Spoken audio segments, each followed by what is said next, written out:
Good evening, friends. I thank you for taking the time, effort, and energy to come out this evening and partake in this panel discussion, however you heard about it. And we really appreciate, again, your time, effort, and energy, your willingness to come and sit down about this. Tonight, we're talking about Christian response to political violence. And even if you don't consider yourself an avid Christian, even if you say, hey, I'm not going to church every Sunday, we wanted to open up and have some open dialogue with some amazing and incredible people about some of the negative things that might be happening in our economy and in our country. The goal of this time, space, and place is to promote a healthy conversation about what's happening and better figure out what we can do to connect to our loved ones and our neighbors. We are Athens United Methodist Church, and as I tell everybody every Sunday, if nobody has told you yet today, I love you, and that there's absolutely nothing that you can do about it, okay? I am Pastor Weems, and I will be hosting and moderating this time with you together. What we're going to do now is let each of our panelists say who they are, something brief about themselves that they'd like to share with you, and we're going to continue forward. I'm going to be as respectful to the nature of your time as I possibly can, okay? But we want to not be rushed, but we do want to be prompt. That sound good? All right, so we're going to start on this end first, and we'll work our way down. Okay, good evening. I'm Ryan Greeno. I'm a lifelong member of the United Methodist Church, and I'm a member at this church now. I've served the local church in many capacities and also in the district and conference level, currently serving on the Conference Commission on Equitable Compensation, but I've served in the past in the Board of Ordained Ministry and some other capacities. So I'm pleased to be here and looking forward to the conversation.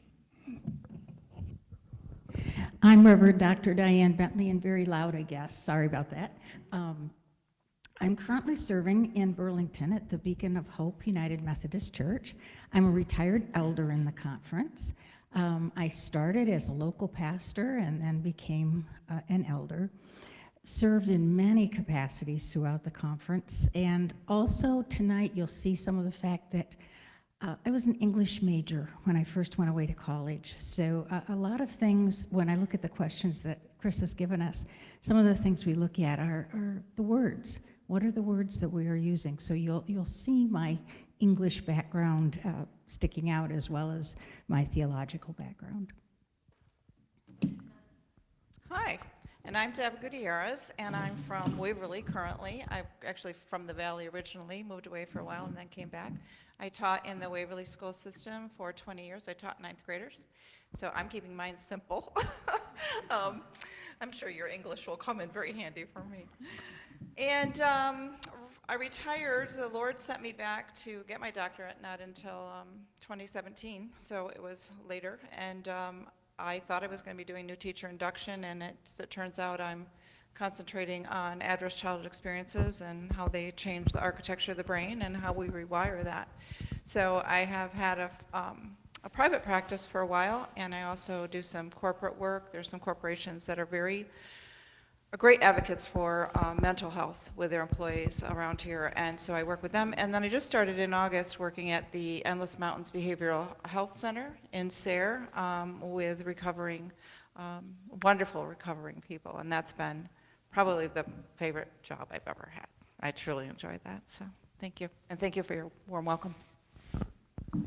As you all can see, we have heavy hitters sitting here at the table with us that are going to have some deep field conversation. Again, my name is Pastor Christopher Weems. I've been serving here at Athens United Methodist Church since 2022. I've been living here in Pennsylvania since 2020. I'm originally a native of Atlanta, Georgia. Got all of my undergraduate and graduate education in Georgia. Went to Payne College in Augusta, Georgia. Had dreams of playing football. God had something different. And I went and got my master's degree at the Interdenominational Theological Center via Gammon Theological Seminary in Atlanta, Georgia. Got a master's in divinity with a concentration in congregational evangelism. So God called me and my family up here to serve, and this is where we are. And again, I'm just thankful to have this space with you. Again, we do not want to be rushed, but we do want to be prompt. So the way this is going to work for us, we have 4 topics of discussion that we're going to go over. And we have these nice baskets. There are 3 questions in every basket. We'll be starting from the left, coming over to the right. And after we're done focusing on one topic of discussion, our panelists will respond to said question, and then we'll open it up to the floor, pass the mic around, and see if we have any particular questions. That sound okay? All right, let's go. So our first topic of discussion, we're talking about loving enemies and the ethics of nonviolence. Listen to that. And if you all have Bible app on your phone, what we've done with these topics of discussion is have a foundational point of scripture that we wanted to use on it. Now, the goal of this place and space and place is not to be, a know-it-all theologian, like you know everything, or if you don't have, particular background exactly in what the Bible might say. I've asked each of our panelists to be as them as they possibly can, right? And that's what I want you all to do. If you might have questions or concerns, save them after they've given the response to every question, and we'll open it up. But it's okay. We are encouraging conversation in this time. So again, the first topic is loving enemies and the ethics of nonviolence. The scripture point of reference is the Gospel according to St. Matthew, chapter 5, verses 38 through 48. And this is essentially Jesus teaching to turn the other cheek and love enemies. And, you can use whatever translation that you have in your Bible, but I just wanted to give you that point of reference. And Matthew 5 forces Christians to face Jesus's direct challenge about how to respond to harm and threat, not just personally, but as a moral formation for communities. And that's important in the state in which we're living in right now in our own community, in our world, in our country, in our economy. There's points of reference where our political representatives will promote violence in essence of things like ICE raids, in essence of things thinking about how they've been appropriated or assassinated or hurt in whatever context or capacity.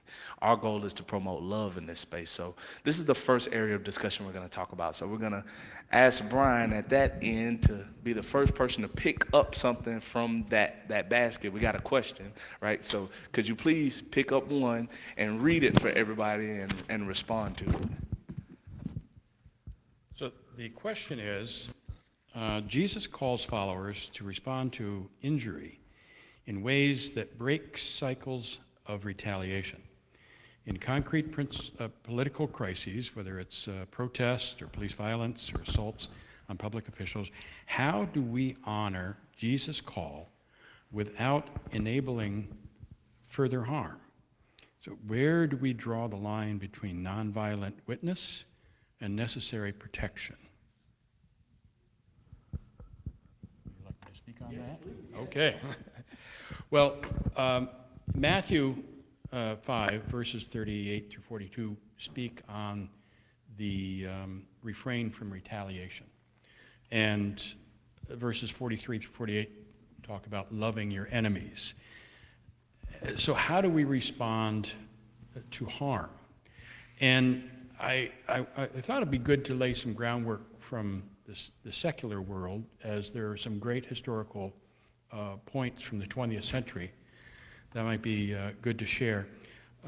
Gandhi taught principles of nonviolent protests.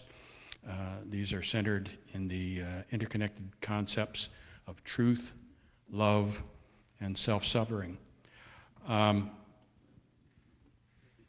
Dr. Martin Luther King studied the teachings and the actions of Gandhi and his movement, and he reinterpreted them from the Christian point of view and applied them to what was happening in the United States in the 50s and 60s. And he had 6 principles of nonviolence. Nonviolence is a way of life for courageous people. Gandhi described it as an active soul force for the strong, not a passive activity for the weak. Nonviolence seeks to defeat injustice, not people.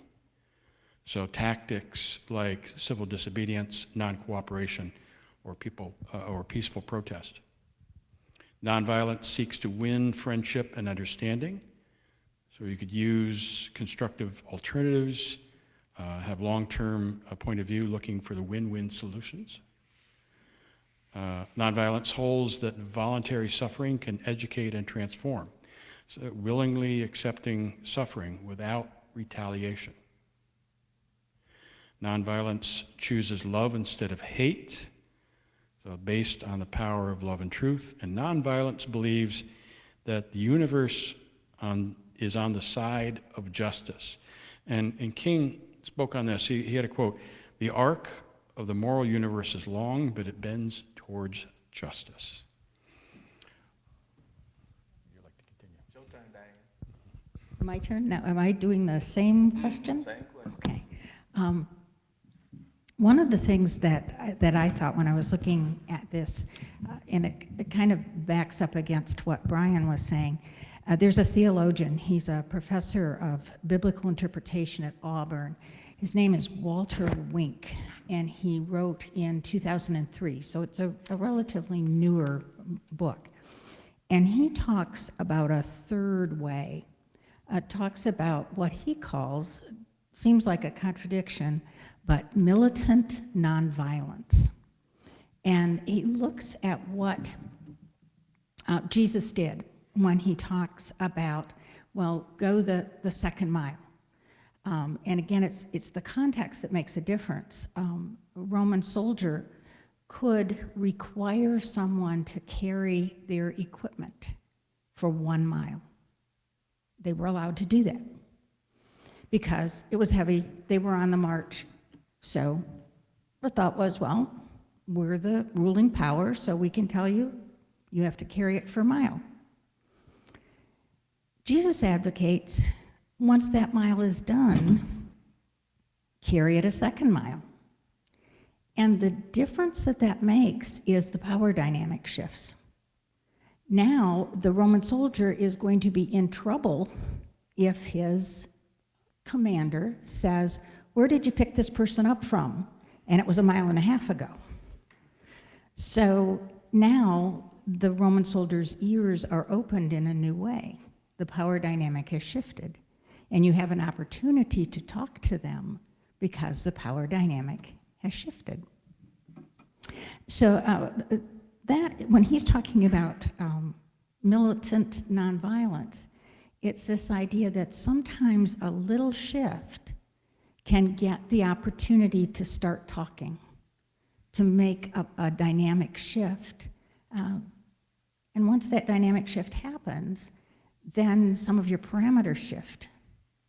And once your parameters shift, then the entire dynamic is on the way to shifting. Okay, and I'll dovetail that a little bit, and I think I'll take mine. I don't want to repeat anybody's answer. I think I'll take mine a little bit more from to like a educational standpoint and the understanding of where some of the anger that we see in the violence that we see is coming from. And anger is really rooted in hurt and fear and frustration, which is what you were referring to. And so that's going back to, defeating the injustice that's the root, right? And so from my standpoint as a trauma support specialist, when we start raising voices and making faces and bringing things to the surface in a way that's almost like judgmental, for people who have had trauma, especially childhood trauma, the prefrontal cortex shuts right off because we've activated this amygdala, and I'll talk to you a little bit about that in a little bit. So just kind of a different way to kind of look at that. Thank you. That's the first question. Not bad for the first question, right? I appreciate the responses. So we're going to jump to the next 2 questions in this category. And after these 2 questions are done, we'll open it up to the floor. Everybody still with me? All right, let's go. We're going to ask Diane to pull the next question from the first basket. Down there, there you go, that one. Read that off, and you can answer. And then we'll go to Deb and then back to Brian. All righty. There we go. Loving an adversary can look like refusing revenge, but still demanding accountability. What models of accountability could a church endorse that embody Jesus' ethic without simply ignoring injustice? When you're loving somebody in any situation, I really think in any situation, you're always dealing with a bit of a balance between accountability and responsibility. There's always moments where you're trying to hold somebody else accountable, but how are you also responsible? So when you're talking about what can a church do, and it's one of the hardest things to do, is to say, how have I been part of this? How have I contributed to this? Where is my responsibility in this? Sometimes one of our biggest responsibilities is we let that go on too long. We should have opened our mouth sooner. And that's one of the hardest things to do, is to become that voice, to start to make a voice. And sometimes a small word early is much more effective than lots of words, and sometimes negative actions later.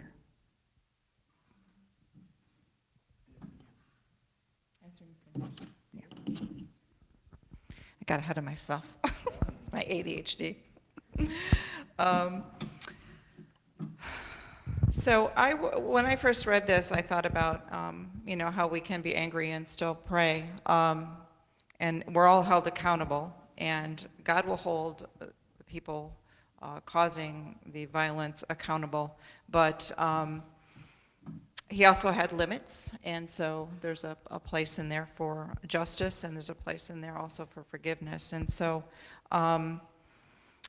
I think when I saw, like, what can the church do, I think it's, and us as individuals, I automatically thought of Ecclesiastes and the times. There's a time to break it down, and there's a time to build it back up. And where are we? And are we in the planting of the seed, or are we in the tending to it, or are we in the harvest? So I think that's something that we certainly need to consider.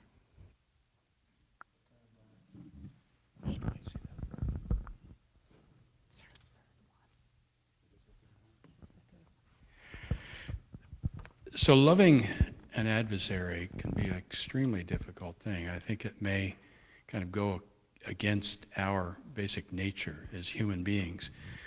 And I think that's one of the fundamental things with Christianity, is it calls us to be better than we are. We're constantly seeking improvement, not only in what we may be doing in our professional lives, but what we're doing in our spiritual lives as well. So it takes a lot of courage, I think, to love an adversary, to be respectful to them, even if they're not being respectful to you. And I think demanding accountability is an important component of resolution for oneself. If you have been harmed by somebody, it's one thing to forgive, but there may be a part of you that's really seeking something a little more, an apology perhaps. If they've harmed you financially, maybe other ways of doing it. But I think it's important to be graceful in your actions, even when you're seeking accountability for harm. Thank you so much. You all are doing a spectacular job, and I hope that you all are taking your own notes and taking your own mental insights about our discussion that we'll have after our last question. Deb, you have the last question in that basket to start off with.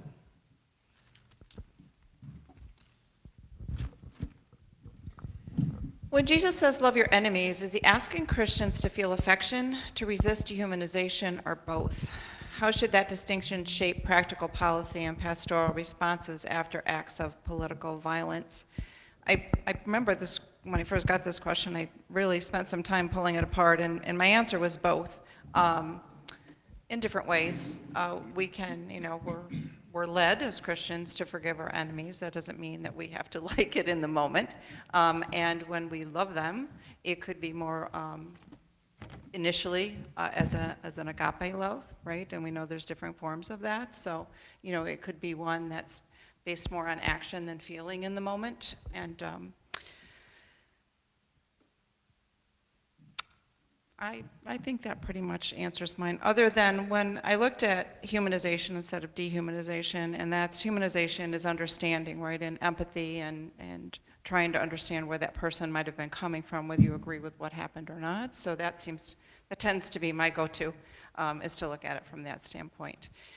It might not quell all my anger in the moment, but it will dissipate shortly after that.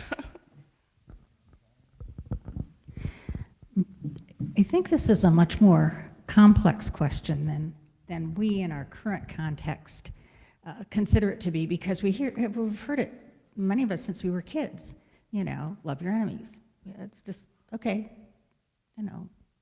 like bubble gum. If you see your you hear bubble gum, they go together. You're not surprised. Love your enemies isn't surprising. You kind of expect that to come. But we don't sit and try to parse it through and look what it means. If you look at the Greek, love is a verb there. It's an action. Now, it means that we're being encouraged to choose an action.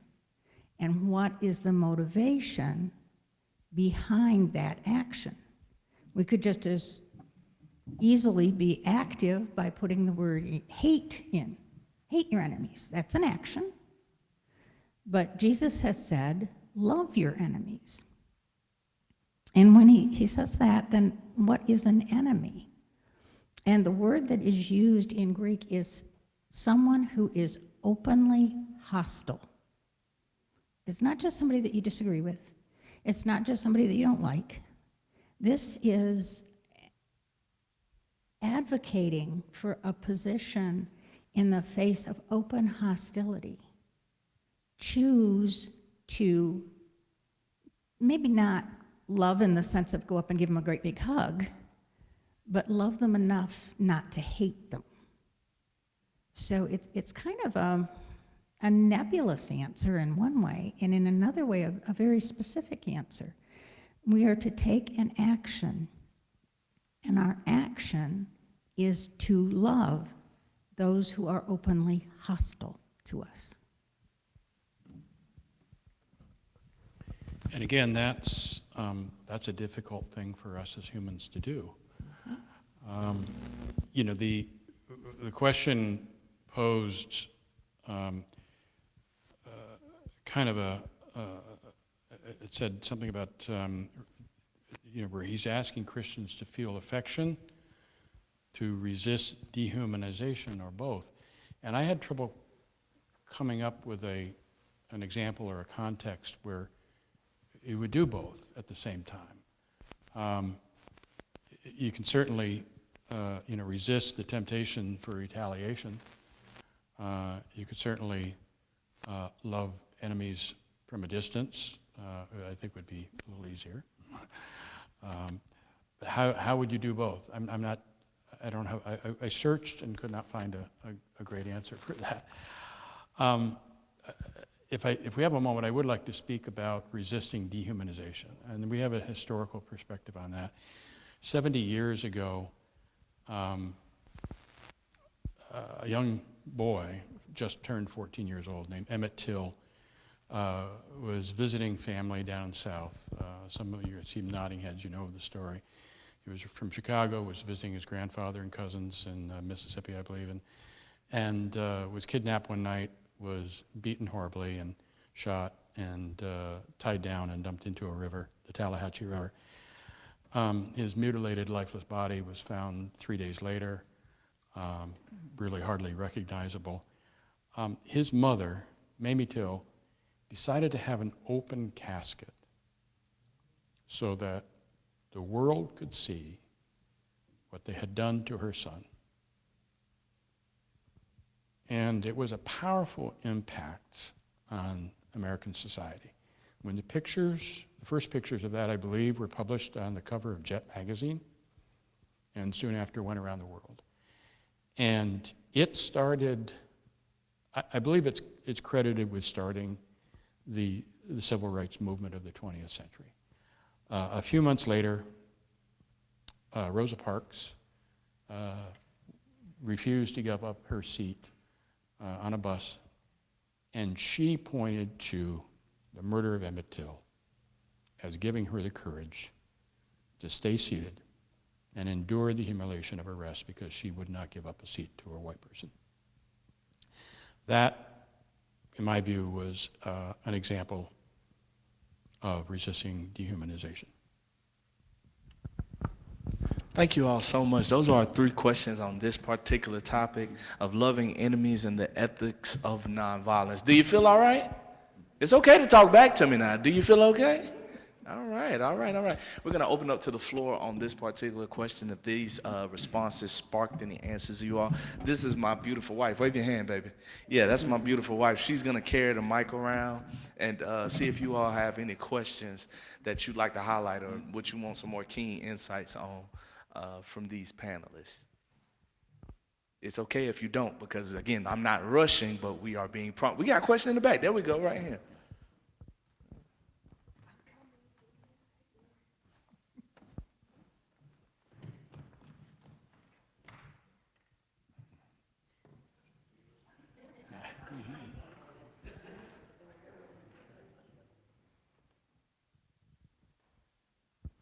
My question to the panel is, what can we do, or what should we do as the church to change the attitudes of people in this area of loving your neighbor?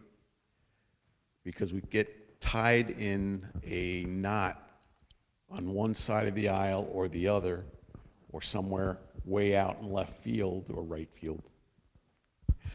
And we sit there and we take it, we talk, but we never do. We should be involved. I think talking is actually the first step.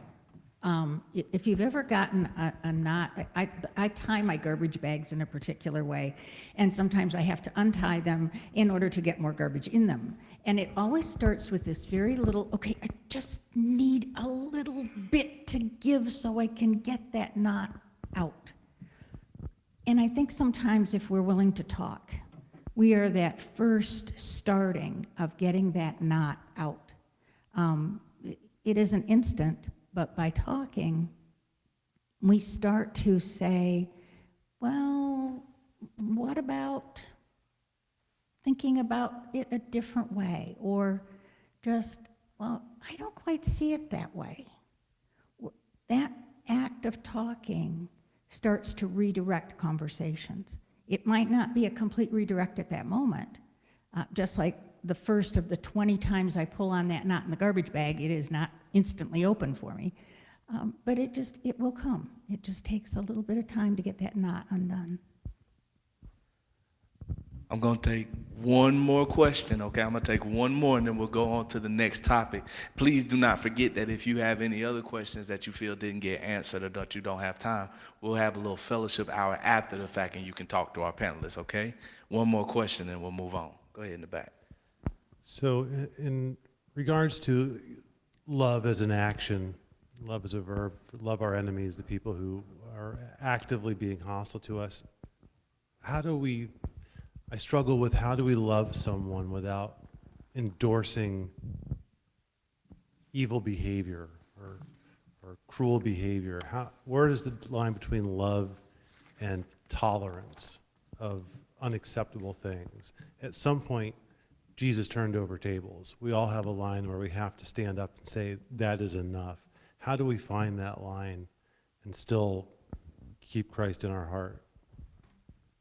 I'll just give a simple answer. I think once the dialogue or the action starts to turn against Scripture, then I tend to, to back off and I thank you for your input on that, and I certainly appreciate your perspective.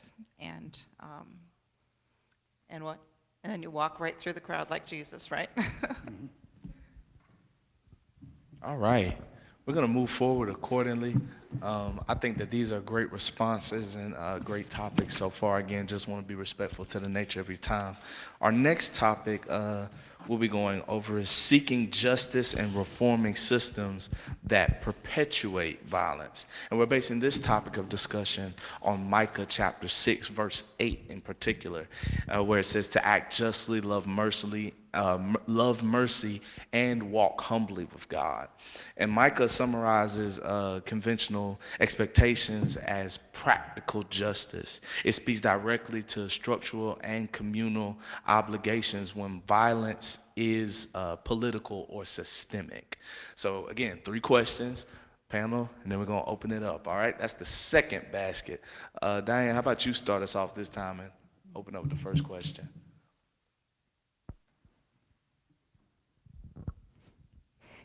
As you can see, we have some homework that we did beforehand.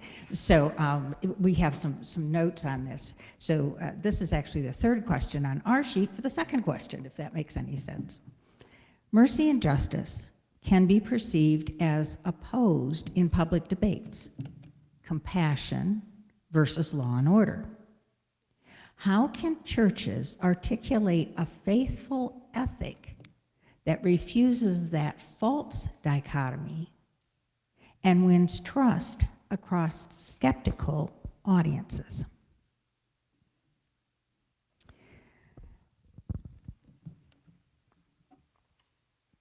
There is a long biblical tradition going back into the Old Testament in Leviticus and Numbers of the idea that there is just one law for you and the stranger in your house, so that you are functioning in the same place. And I think that's something that we sometimes forget, is that we are all on this great continent in the United States of America living as one house. We are at times a house divided, but we are living in one house.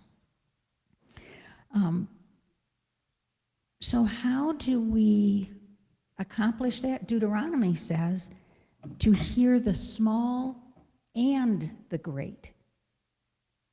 So I think one of the ways in which we can do this is to be sure that everybody has a voice, a seat at the table. Now, sometimes somebody's going to be very quiet because they're afraid they're going to be jumped on if they say anything. But once again, you're back to this idea of maybe even just a small statement starts to get things going. And not a statement in opposition of, well, I don't see it that way. Sometimes that just makes the divide greater. But more saying, well, my concern is, because something in that statement that's giving you cause for pause is also something that's concerning you. And so if you can voice your concern, the other person may be able to address that. So when you seem to be sitting on opposite points of the table, it's sometimes helpful to try to just open up that conversation a little more so that more words get said, because in those more words, again, going back to before, coming at it not out of a hateful action, but out of a loving action, you can start to hear each other a little better and discover that maybe you're not as far apart as you thought. I agree wholeheartedly with that. Words matter, and it's also in the way you say that. I sit across from people from a lot of different aspects of life and who have done a lot of things that would make you shake your head and walk away, but to take the time to understand their perspective and let them talk it through and let them just start by having the freedom to say what they want to say and what they want to get out is what I found. And a lot of times they'll go there and they'll try to explain away what they did, and they very quickly, once they start saying the words out loud to someone who they really don't know as well, the words come back to them and that make them think a little bit more about, well, yeah, I guess I deserved that. I deserved what I got. So that's kind of like the justice part, and I see when you open the dialogue, they are more likely to reconcile themselves quicker and realize, because a lot of times there's animosity jumps in first and anger takes over, and they're really not admitting to what it was that they did that was wrong, and giving them just the opportunity to open up for a little bit just gives them the time to think. And I think that that's a way to kind of bring the mercy and justice together. And as far as what we can do as a church, I think we, like you were saying, you know, what do? You know, we walk the talk. You know, we can be compassionate, but we can also be advocates. And there's many churches that have many different advocacy platforms, and that's great. So, looking at this question, I question justice. You know, what do we mean when we're talking about justice? I think there's a perception by some, because we use the term in our society, like we have the Justice Department, we have, you know, criminal justice system, you know, and it's talking about crime, it's talking about punishment. And I think we're misusing the term justice in this context, because justice is really talking about peace and respect for people and finding resolution. I look at it in this way. I think of a spectrum, if you will. We're on opposite ends. On one end, you have grace, you have forgiveness. On the other end, the other extreme, you have legalism, which is a strict adherence to law and order. And I think sometimes people mix up justice with legalism. And so I think of justice as not as a dichotomy with mercy, but I think it's very much closer to mercy than it is to legalism. You know, legalism is black and white. It's this, and there's no room for forgiveness whatsoever. Justice, I believe, has a much more understanding term. So that was my perspective on this. And so I don't think there is a dichotomy between the two terms. And so I hope that No, maybe that's helps a little fine. bit. That's fine. Next question. Deb, can you pull the next from that basket? Yes. Micah names 3 practices: justice, mercy, humility, as the baseline for a faithful life. When political violence is rooted in institutions, criminal justice, policing, and economic systems, which of these 3, I should say, and/or economic systems, which of these 3 is easiest for churches to prioritize, and which is the hardest, and why? I took this question to one of my sons, who is also a part-time pastor, and he said, you know, I really had a hard time with it. And he said, you're having a hard time because of the definitions. That's what came across to me. So just like you were saying, it depends on how we define justice. If we look at justice as righteousness, then we're looking at it in a new ball game. So then it becomes, you know, walking the path wisely,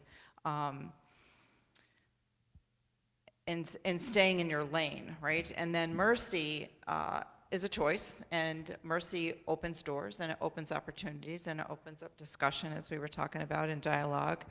And humility is the part that sometimes we have the most trouble with, because we aren't always right, right? And sometimes we think we are, and we don't stop to open up to the perspectives of other people. So I think I don't see them as one over the other. I think they're all equally important.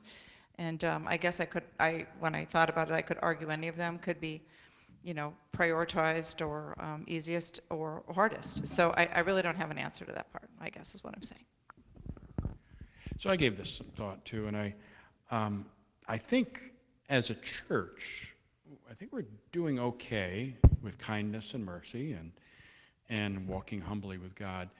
I think we're still working on doing justice or acting justly. We're a lot better than we once were, but I think there's still room for improvement there. I think of it in terms of John Wesley's doctrine of perfection. And Wesley taught, and the elders in the room probably could explain it better, but from wherever we are now, God wants us to get to a better spot in our faith. And so I think of it in those terms. And it's as not only as individuals, but also as a denomination. There's an important place in the church to advocate against injustices.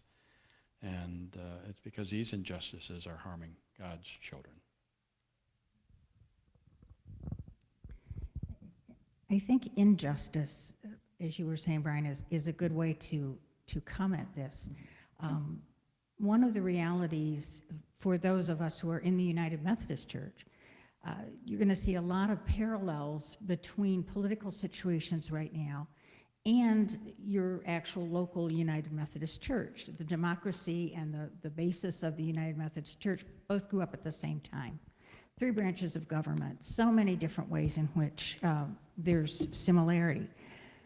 So when we start talking about what could the church do differently, or how could they do something, it's going to sound very much like a political action, because the two systems actually mirror each other. They were conceived and put into place at roughly the same time, over roughly some of the same issues that brought them around. The Tea Party wound up getting all the Anglican ministers called back to England because they are paid by the crown then and now. And so, like, ambassadors get called back at a point of war, and so the ambassadors got called back. And so literally the two systems grew up on this soil at the same time. And so I think, given that, as you can probably tell already, I'm an English major. I go back to talking, I go back to words a lot. And I think those opportunities for conversation are the ways and the places in which you can make a difference, not only in the greater political system, but also in your local ecosystem called church. Having discussions with people, talking to each other. Because ultimately, everything comes down to a vote and a decision. Whether it's political, or in the case of the United Methodist Church, your council. That's where things happen. So when we're talking about how are we going to change the church, we're going to change it one conversation and one vote at a time. That's good. That's our second topic, seeking justice and reforming systems that perpetuate violence. We're going to open it up on the floor again. Anything that stuck out to you, anything that you have a question about, anything at all. And Brianna's going to bring you the microphone. Anybody at all? If not, it's okay. We're going to be, there we go, right there. That's what I'm talking about on this side.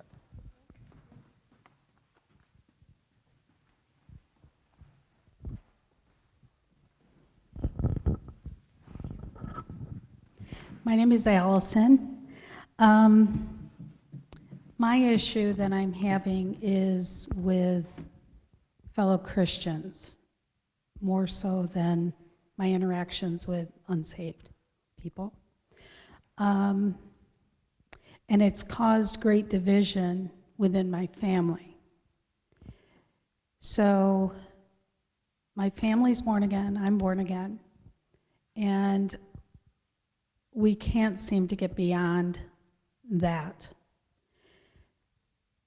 I'm concerned that we just don't talk about it. It's like the one thing we just, don't go there. And because there's a lot of passion on both sides. And I'm to the point where I'm realizing that I need to let go of that and I need to focus more on what His views are.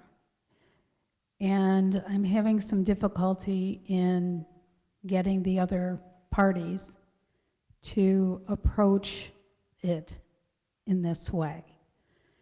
And it's not about what I feel or what I believe, and it's not about what they believe and what they think and how they feel. It needs to be what God says. And I'm trying to think back. We just moved here from the Buffalo area.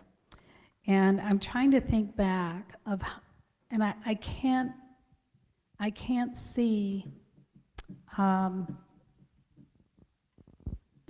messages on Sundays where we've really, dove into these topics and really have covered them. What does God say about this? And I'm thinking as a church, it would be nice if we could have more messages that deal specifically about what does God say about all of this turmoil? What does He say about these specific problems that are dividing us, that we as Christians can't even get beyond it? And I don't know, are there legal issues where pastors are not allowed to, address anything political for, separation of church and state? Or is this something that can be addressed more, and so that we can all be on the same page and really get a better understanding? I don't know what the reasons are that we're just not covering these topics in church as to what God says. I'm going to jump in and grab that one as a Yeah, pastor. go for it. So, Yeah, go for it. A bunch of topics there. First of all, you see how long we've got allocated for these questions in this topic tonight, couple of hours. Pastor Weems, what, 15-minute sermon? What? Not On a normal Sunday, 15-minute sermon, 20-minute? I get like 25. Yeah, that's Yep. what I do. And what?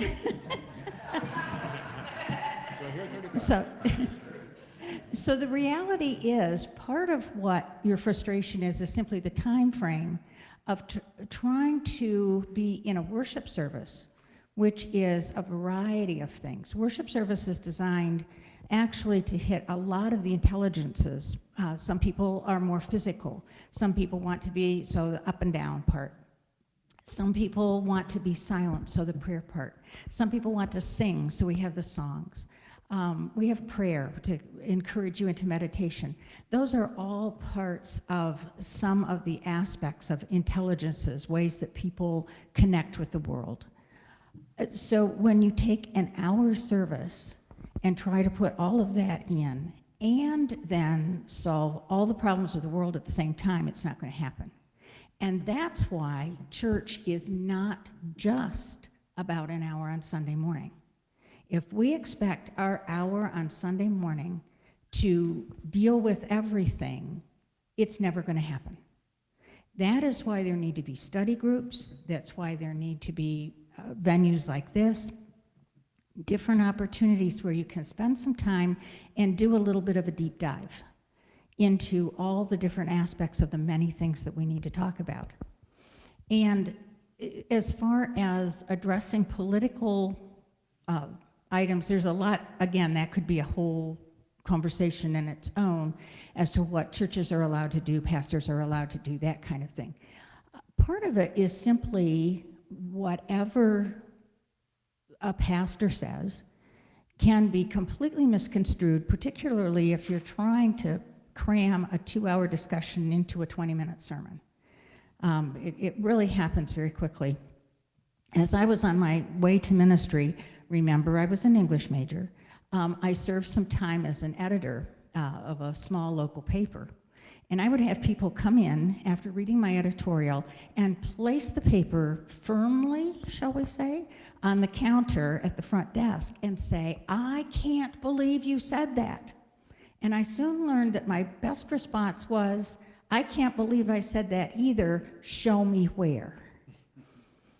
Because they were reading my words one way, not the way I had meant them to be read.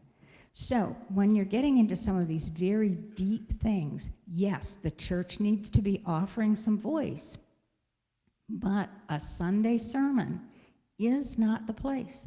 As a matter of fact, my congregations always have to get used to the fact that I do my Sunday sermons out of the gospel rather than out of other parts, because it simply is going to get too long, or you're not going to get adequate information if I'm trying to deal with the nuances and the many parts of an epistle, of an Old Testament history story, and how that is a metaphor for something else.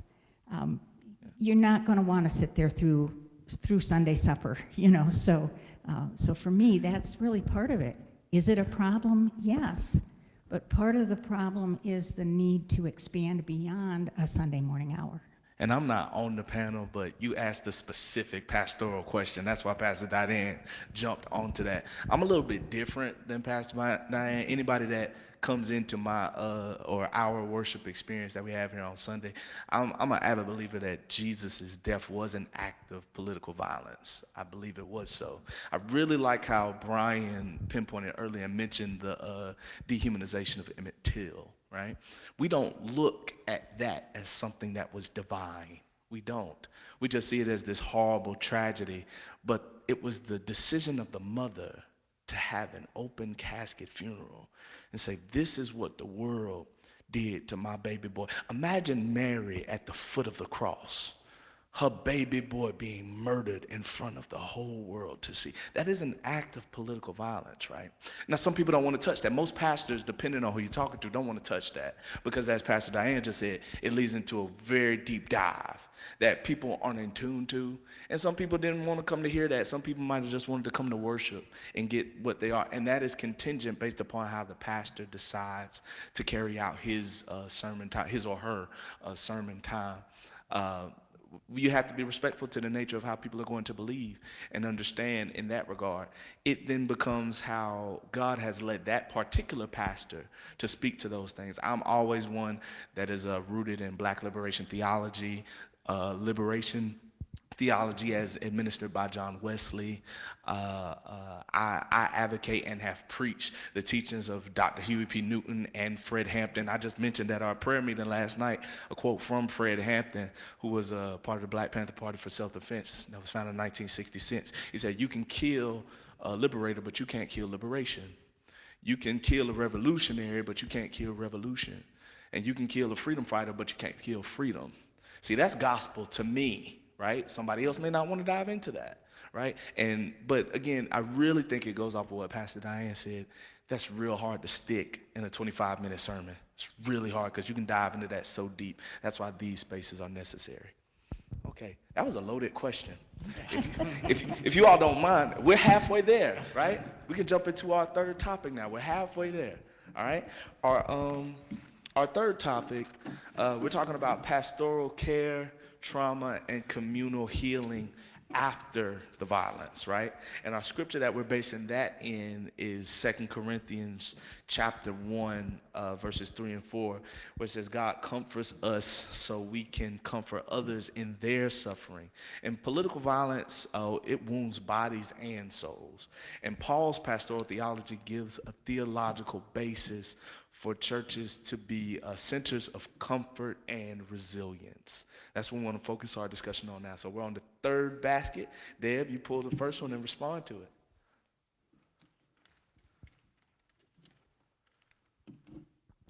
Political violence produces trauma that shows up as fear, rage, or withdrawal. How can congregations offer care that is theologically grounded, not just therapeutic? And what practical resources should pastors prioritize first? I'm going to read that one more time. So that's another loaded question. That's fine. Yeah. That's fine. Political violence produces trauma that shows up as fear, rage, or withdrawal. How can congregations offer care that is theologically grounded, not just therapeutic? And what practical resources should pastors prioritize first? So I covered just a little bit about anger being a secondary emotion to fear, hurt, and frustration. And when I first looked at this question, I realized how many different ways I could go with it. But I think the important thing for the pastoral community and the congregations to know is that how careful we have to be not to re-trigger somebody when we're talking about different types of political violence or adversity. Because, and I'm just going to explain to you the part of the brain and how that works, because I think that is just the real key to a lot of these conversations that can open up when we say words matter and time matters and patience matters, that times it takes people time to think. We only have 2 anxiety pathways in the brain. We have the prefrontal cortex, and then in the very center of your brain, which is your limbic region, which is your emotional center, there's a cluster of neurons called the amygdala. And the amygdala, there's 2 of them that are together, shaped like an almond. That's why it's called the amygdala. So it's just a tiny little cluster of cells, but it records or it encodes emotions. So it encodes emotions from childhood, whether it's, and what they found is that it's not just physical, sexual, or emotional abuse, or emotional neglect, or physical neglect that that encodes this memory that actually changes the architecture of the brain, but it's also things like political violence, it's substance abuse in the home, it's depression in the home. There's a wide variety.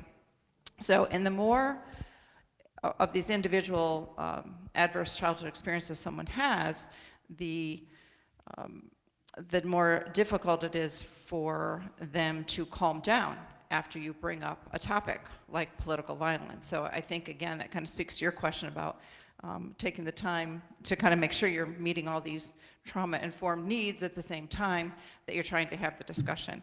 But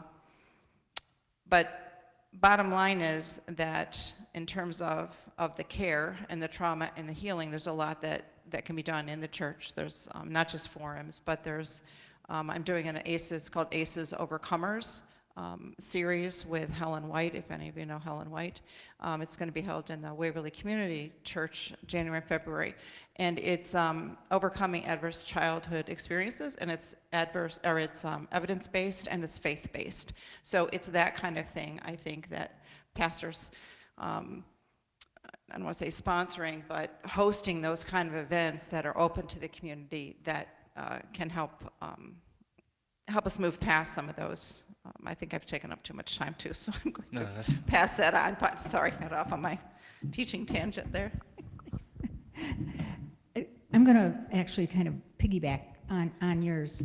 One of the things that I think is extremely important for us to remember as human beings is that there are multiple parts of us. The Creator created us with multiple parts. He created us with a body, the physical part. Mind, which is the mental kind of emotional part. And there's also the spirit and the soul. And they are not exactly identical. The soul is that piece that looks on beyond, maybe perhaps that theological part within us. But there's also that spirit. What kind of a spirit do we have? And you don't walk into a room and see somebody who has got a depressed spirit, or somebody who walks in and has a mean spirit, or somebody who walks in and has a joyful spirit. So we have to be addressing all of those. And an important part of addressing that, I think, theologically, is you will have people who come in and say, well, God just must hate me, and God just wants me to suffer. And that's not the case. That's one of the theological points that consistently we can find if we go searching and really reading in our Bible. We are a survivor or a victim sometimes, but it's not because God is trying to punish us in this world. Now, sometimes we make a bad choice, and then we have a consequence. That's a little different, but it's not an active God causing us to suffer. If we think that God's causing us to suffer, we are less likely to try to resist, to try to help someone else resist. Oh, just the way it is. No, God is calling us to something much bigger. God is calling us to resist evil in whatever form it presents itself. And that's part of our baptismal vows. So the question does not specify whether this is political violence that we experience in the first person or whether it's something that we witness on television or such. There is abundant coverage of violence on television, on the internet, that type of thing. And so it is easy for us to look upon that and feel fear about, well, will that happen near us? Feel rage about that, this is an injustice. Why is this happening? It can make you very angry. It can make you withdraw. And so I think the approach is different whether you're experiencing that on a first person or just witnessing it on, something happening in our society. And fear is a powerful emotion. There are politicians who use it to mobilize their supporters. I know a woman who won't walk her dog anymore because she's scared that there might be a drug addict out on the street that might harm her. Now, I don't think that fear is founded in reality, but that's her fear. People withdraw from society because of things that they see or interpret. So as a church, I think our approach is different whether it's first person, somebody who actually experiences that to themselves. I think in that case it would be something the pastor would do a one-on-one consultation with. But if this is something that we are witnessing, I think activities like this are one way of trying to assuage those fears and try to calm people and hopefully people realize that some of the fears are really not grounded. All right. Next question. Diane, can you pull that next question out for us?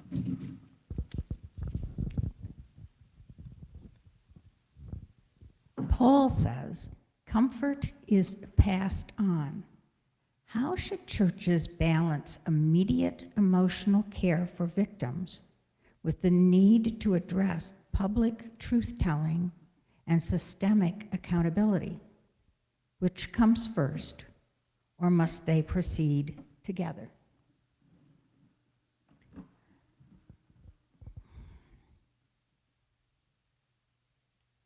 My mind on this went immediately to something that the United Methodist Church is very good at, was one of the front runners with, is something called the Safe Sanctuaries process to protect vulnerable adults and vulnerable children. There are situations where you're trying to not cover up, but at the same time not to reharm. In the United Methodist Church, we do work through a connectional system. We have folks who are trained to talk to the media because, in truth, right now, no comment, the media takes that immediately as an admission of guilt. And it really is just, I've got nothing to say on that. I have no comment. I don't know anything about that. So we have folks who are trained to talk to the media because I've been on that side. Media are a little bit trained to try to get particular answers, particular buzzwords, push to get the no comment, push to get whatever. So when you're asking which comes first or must they proceed together, they kind of proceed together but separately would be my answer. You have two situations going on at that point. needing to take care of the community need to know, so it's not a cover-up. And at the same time, you have the need of the individual that's in front of you. And if the individual in front of you has brought to light something that the community needs to know, but is going to have a feeding frenzy on, how do you, as a religious protective community, because a religious community is in some ways that place where you're supposed to be able to lay your soul open, because that's how your soul's going to grow. You've got to have some protection there as well. So I really feel like in some ways it's a tough question. It's one of those where you're going to have to move forward almost in two separate tracks, kind of at the same time, providing care for the person, being sure that the person is talking to the people that they need to talk to, but not necessarily, and we see it every Sunday in many churches, where the mic gets passed around and it turns into a gossip session about exactly how many gallstones somebody had. That's violating privacy. So, it's a tricky walk between. So 2 Corinthians in this text says God consoles us, and then we are to console others. And I think that's an important thing for us to remember and hold tight to. We have found grace in our lives, and there are many other people who have not. As far as in the context of emotional care for victims, I thought of an example that maybe we could all relate to, and whether we, particularly in context of truth-telling and systemic accountability, and whether they come first or what comes second, or whether they come together. Think of an example of somebody damages your car, whether it's on a highway or in a parking lot, and they stop and you exchange insurance information, and you're able to eventually get your car fixed. I mean, it's a huge inconvenience. You're rather frustrated, but at least that frustration is tempered that the wrongdoer is being honest and is being accountable. It's still a frustration, but they're accountable, so you'll get through it. Now think of it, if they don't stop, or they hit your car in a parking lot and you come out, they're gone, and they don't leave a note. So you have that thing that's happened to you. It's incredibly frustrating. It's a huge inconvenience. But on top of that, you don't have the satisfaction of there being somebody honest about what they did, or being accountable for what they did. Now, there are people in our society that experience those kinds of injuries almost on a daily basis, not to their cars, but to themselves, in many different situations. They need emotional stability, and they need to have that accountability for those who do wrong to them. They don't always get it. So I think in that context, the church can really address that. But those people need that care. And I just want to add on, and I'm just going to kind of address the subject of the immediate emotional care. And I know pastors can't do all the immediate emotional care.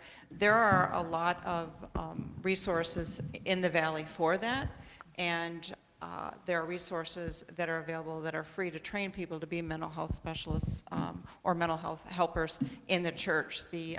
I took a training with the American Association of Christian Counselors, and the church sponsored that. It was a program that was $2,000, and the church didn't have to pay. It was paid for by that organization. So if you want information on that, that was extremely helpful. And I think every church, it would be nice if every church had that opportunity. And there's also mental health first aid that is also an excellent program as well. All right, last question. Who put it? Brian, is it you pulling the last question from the basket, I think? There we go. So in public settings where pain is communal and political identities clash, what liturgical or ritual practices can help a divided congregation acknowledge harm, grieve honestly, and move towards reconciliation without minimalizing legitimate calls for justice? There's a lot to unpack in that question. So Be as prompt as you can. yes, so earlier in the evening, I spoke on Martin Luther King's Principles for Nonviolence. So in this context, I apply one of his principles is win friendships with understanding by identifying a common ground. We should defeat the injustice, not the person. We can identify and address the issues, but not attack the person or persons. And to define justice in terms of fairness, peace, and genuine respect. That's my short answer. There you go. I like that. My short answer actually is two words that both start with the letter P. The first is patience, because someone is going to need to share their story multiple times. They will have unpacked one little corner and will have to unpack another little corner. And how does that new little corner change something? And the other P word that I would use is Psalms. If you have not spent time in Psalms, you need to. There's some beautiful, beautiful examples of individuals and communities working their way through things. Some of them are just praise. It's a good day, we're just going to praise. And some of them are, my God, why have you forsaken me? Ending in, well, I guess you didn't. So, patience and Psalms. Definitely agree, and I think one of the things that someone brought up along the line was about grief, and grief doesn't have to be about death. There's a lot of different things we can grieve, from things that we didn't experience in childhood to things that were taken away from us in adulthood, and so maybe we expand on the grief groups. I know there's churches here that kind of concentrate on that. Maybe we add that component to the grief support groups. That's insightful. Again, that's our third topic for discussion: pastoral care, trauma, and communal healing after violence. Now, we're opening up the floor. Anything that was said by one of our panelists that makes you want to ask in the discussion, something that you want further insight on? Anybody at all? Again, that's what Pastor Diane is the purpose of these spaces. You're not going to get this on Sunday morning, right? Any questions? Everyone in the back, right here, back.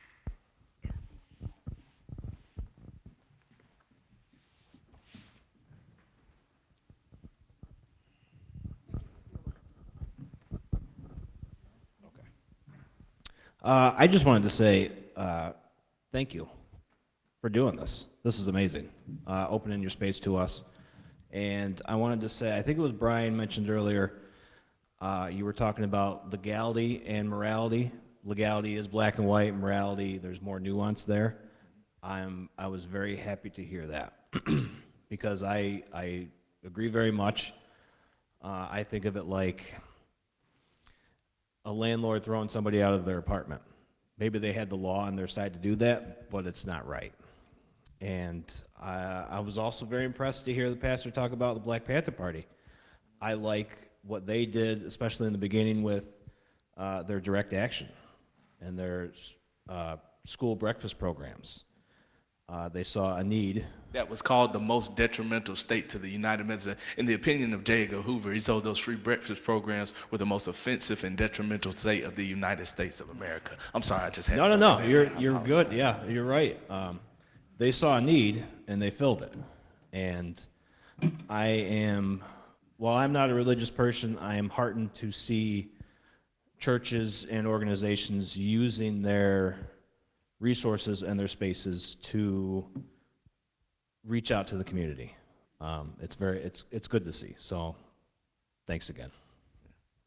Thank you. I had to throw that in there. Thank you. Black Panther Party that was established in 1966. Fun fact for you, take this home with you, put it in your notes.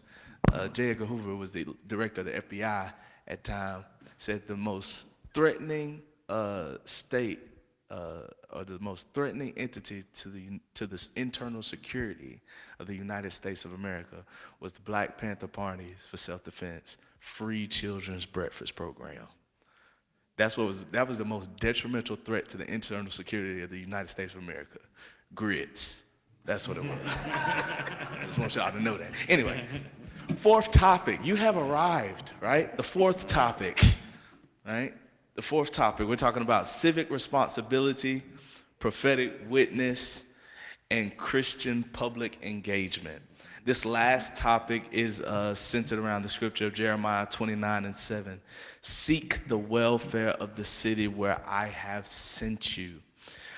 And why this scripture, Jeremiah pushes exiles to actively work for the common good of the policy of the community. It reframes Christian political engagement as caretaking the civic body even under difficult circumstances. I thank you for sticking it out with me for this long, for sticking it out with us for so long, and I hope that this has been helpful so far. We have 3 final questions that's on this side. Who's pulling from it first? Okay. I pulled the first one here.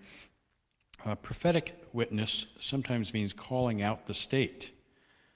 Other times it means partnering with civic structures. How do we discern when to be a protest voice, when to serve inside systems, and when both are necessary? Give a recent or hypothetical example. Well, I think both have their place. I think running for a public office, whether it's a school board or a town council or something, I think that is, I think it's a great civic endeavor.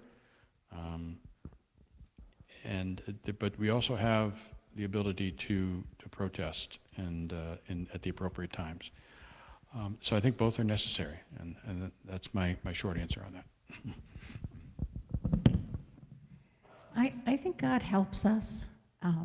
I think there is that still, quiet, calm voice.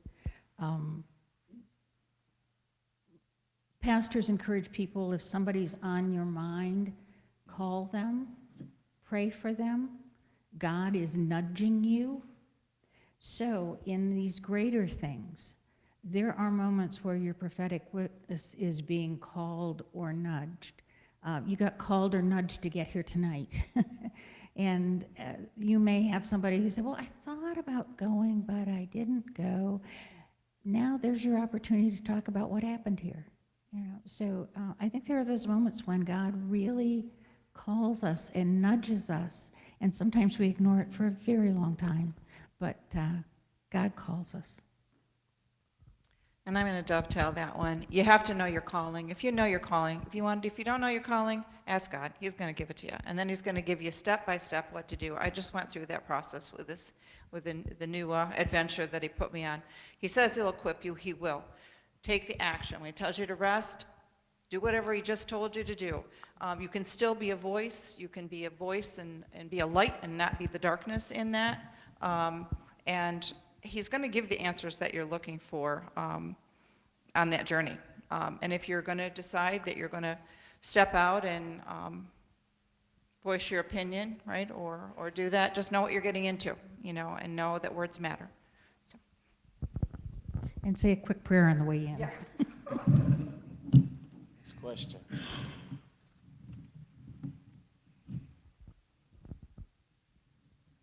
Ready? Yeah, I'm waiting All on right. you. Jeremiah asks for long-term investment in the city. What are realistic, faithful commitments churches can make now? Policy, advocacy, civic education, voting efforts, neighborhood investment to reduce the conditions that lead to political violence. Get involved, be involved is what I would say. Example of the still small voice that I would share is, I've always been United Methodist, grew up that way. My parents were. My dad was a trustee, and if you knew my dad, he was a very quiet person. And he sat through a very long trustee meeting one night. They were trying to pick the color of the carpet for the sanctuary. Very long meeting. I know that was a long meeting. God almighty. And at the very end, they asked him what he thought because he had been very quiet. And he said, well, tell you the truth, I think we ought to fix the roof before we're starting to talk about carpet. And so I think sometimes when we're looking at the long-term investment, you know, we need to build some strength before we just start talking about all the ornaments to it. We need to have that infrastructure in place. And we don't need to have the sense of urgency that sometimes we get from, you know, the outside world, that everything has to happen today. Sometimes things take time.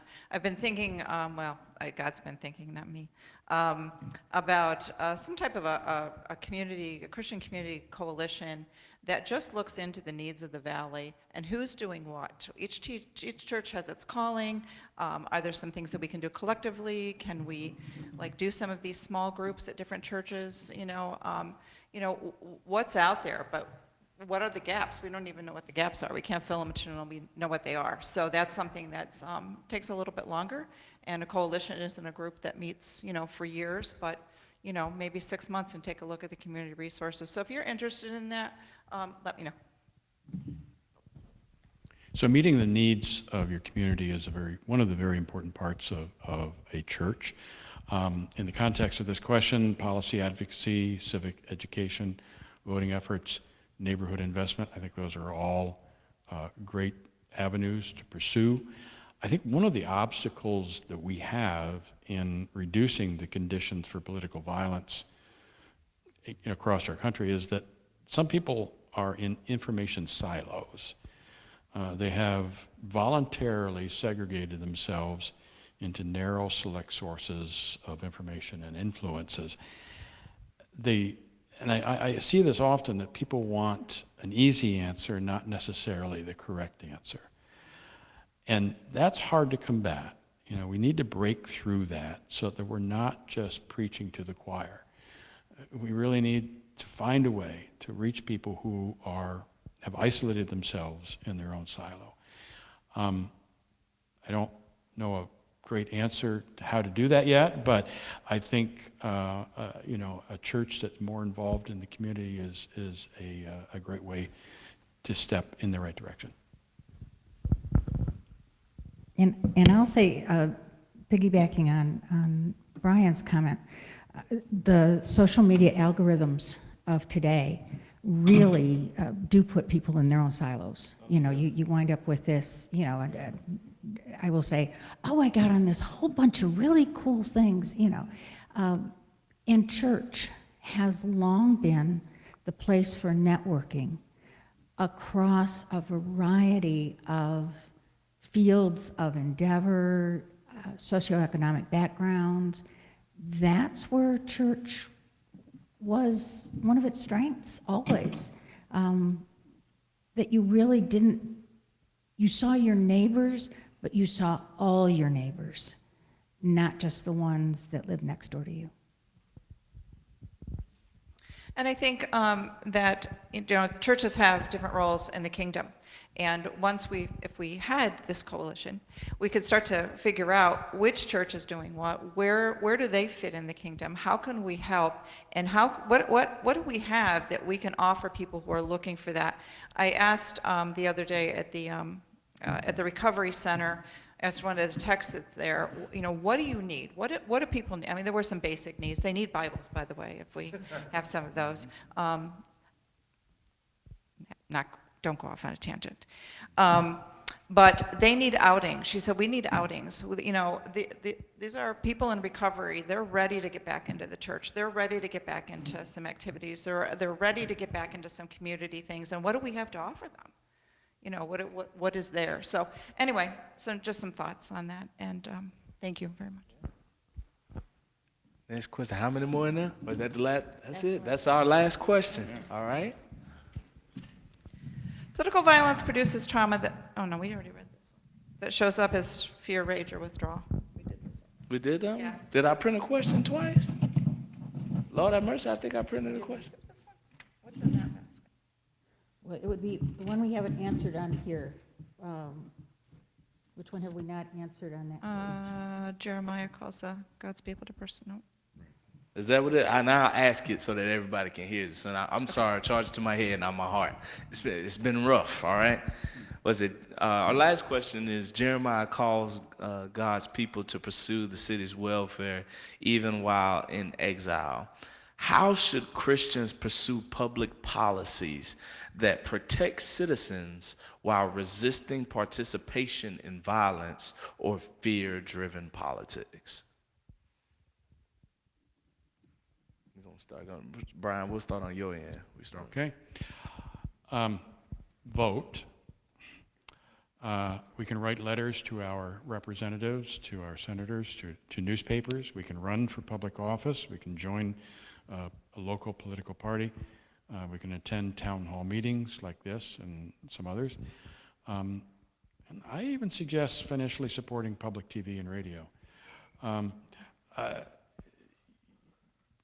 So that's my short answer. My short answer takes me back to some of the things that I've already mentioned before. How can you do this? Remember that there is a very important place for the calm voice in the storm. The 1 Kings 19 talks about the prophet trying to find his way, and God was the gentle whisper. Not in the wind, not in the craziness of it all, but in the gentle whisper. And sometimes we need to be a persistent, gentle whisper. All the places that Brian's talking about are ways in which you can be that gentle whisper. And you can do that through modeling, you can do that through mentoring. Churches can do that, businesses can do that, you and I can do that. We just have to not give up hope. Right? I like those responses, quick and to the point. Any questions for our final topic? Any questions at all?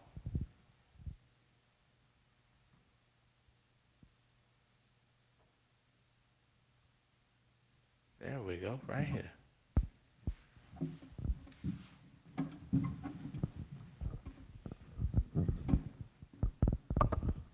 Responding to what Deb said, because I don't know the answer to this, it may be in place, but is there a place where all the churches, all the denominations meet? Because I love that idea of people coming together, and this church could fill that need, and the people from, this other church could go there, rather than duplicate. Each could have their specialty, or they could divide it up and say, well, we'll do this part and you'll do that part, and everybody would grow. Does that? Not from what I've seen. I've talked to a couple of pastors where Interdenominational? it used to be, no.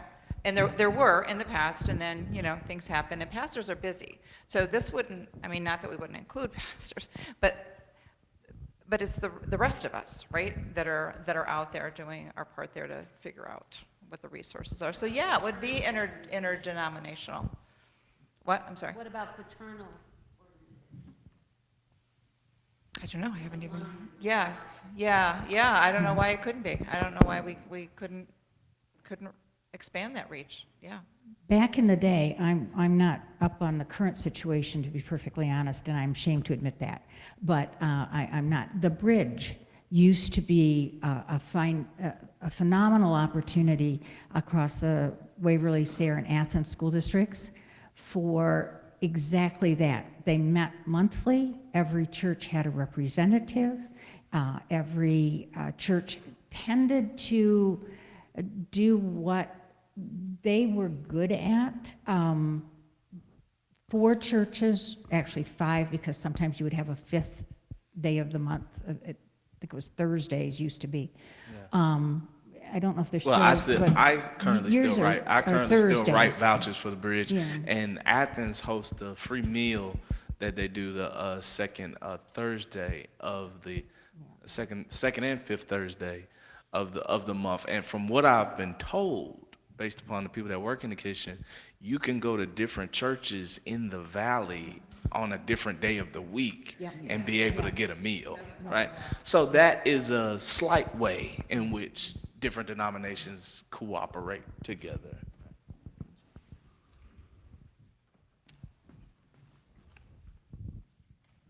Hi, I'd like to answer your question this way. I am from the Unitarian Universalist Church, that's just in the next block, and our church sponsor 2 or 3 community meals, depending on the year, right here. And then we send people here to work the kitchen and then serve the community. So we do have a collaboration with this, and I'm also a volunteer for the Feed My Sheep. Yeah, that's here. So we do have some kind of, but the whole valley with all the other churches, that's a coordination and organization nightmare. It can be done, but somebody needs to lead it. Yeah. The bridge was founded probably, now 30 years ago by lay people. The pastors coordinate with the laity. It is pretty much a laity-driven program. So it is something that I would get some information out on that. To be honest, I was serving out of the area for a while and kind of lost touch with, because I wasn't in one of the school districts. But back in the day, they would get grants so that if somebody needed some additional assistance, pastors were on call different mornings, so that if I had a meeting or a Bible study, I'd know that this is the week that Pastor Chris is on. And so, and there's a voucher system, so somebody who has the idea of coming back every week, other than the meals, you can come to the meals every week, but for rental assistance or something like that, there was a voucher Yeah, system. the bridge has a system put into place to where once you receive assistance, you cannot receive it for the next X, Y, and Z amount of years. I personally write vouchers every Monday. Well, that's when the time is allotted for me to write. I dedicate my Mondays to writing vouchers. So if the bridge has somebody that needs a voucher, I encourage them to call the office, make an appointment, and see me on a Monday. Now, then you have some people that call outside of that time. Unfortunately, I'm a pastor. I talk to a lot of people. I can't be everywhere at one time. So I just cut off that hour between 9 and noon. Hey, if you want me for this particular time, that's when I write my vouchers. And that comes with its own struggles as well. This is the other side they don't tell you about. I'm not scared to talk about it. Sometimes people book appointments, don't show up. Sometimes people book appointments, show up late, right? And that's stressful for pastors when, you got the weight of the world, somebody depending on a promissory note and a voucher, but you also got another family that's grieving. You got a family that's wrestling with their kids that don't want to go to school. You have elderly that are dying in the community, and they think you the bad guy because you only available between this time and this time. So it's challenging, right? It's challenging, but we all try our hardest to work together and do what little piece that we can so that the larger organism functions best. I was about to chime in. Also here at the church, they do have quilters from Tuesdays to Thursdays. They do have My Brother's Keepers that also make quilts and stuff for the homeless. Usually that they do around the winter time and stuff like that. I have recently got some for my kiddos from my organization, from my job, just for as a Christmas gift last year, just to show that we care in the community. So it starts somewhere and we can eventually grow. That makes sense. Any other questions? We're going to have some final thoughts and final remarks from our panelists before we release each other. Again, I thank you all for this time. Anything you all like to say before we adjourn and leave this place? I'll just thank you for hosting. Thank you, whoever else was involved in that, for hosting, and thank you all for coming and not being afraid to speak up and ask questions, and just thank you for the opportunity to meet you. I second that. Thank you for coming, giving your time tonight to be here. There's some tough questions. I'll tell you that those of us on the panel spent some time. I felt like I was taking a quiz, to tell you the truth. But the thought I'd leave you with is not only to go back and read the Psalms, but go read Jonah. Jonah is a very interesting way in which a religious person was called and changed, and then changed again.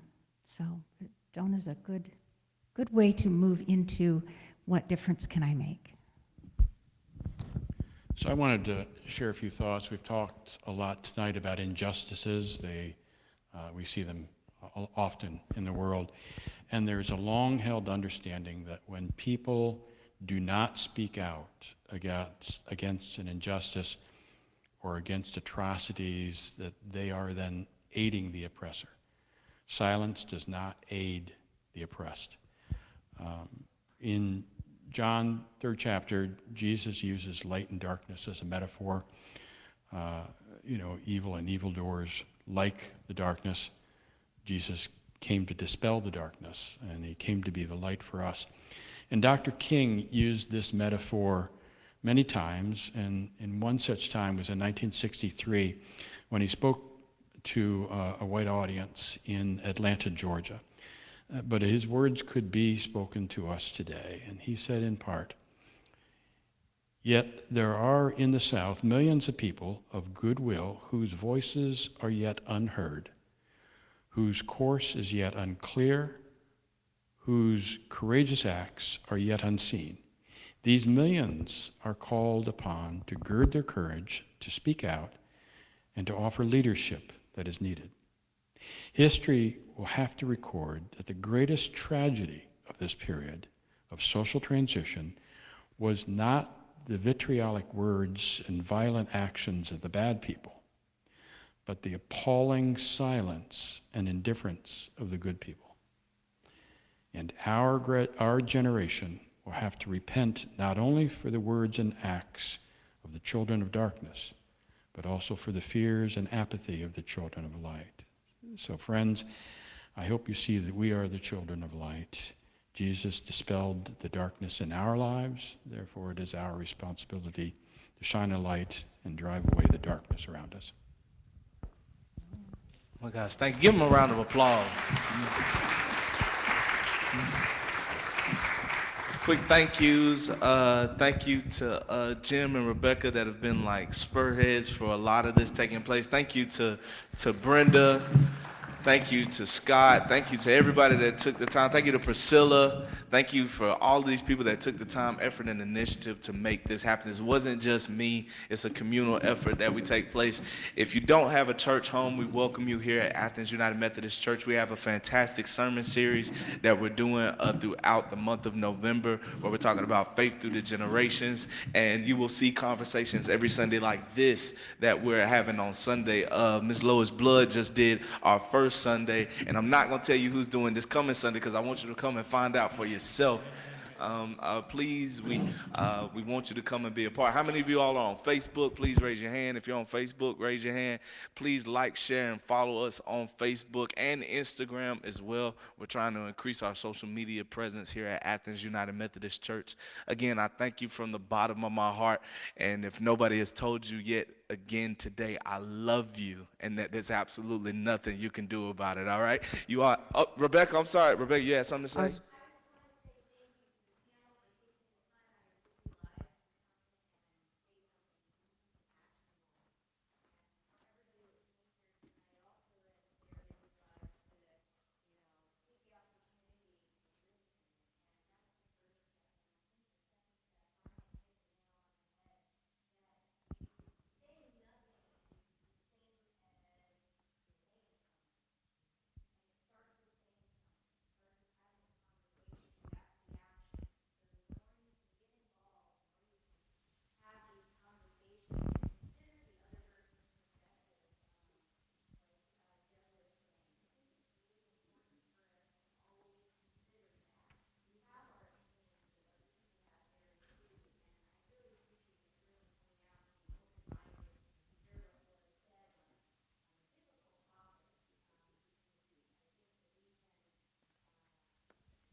I have an announcement.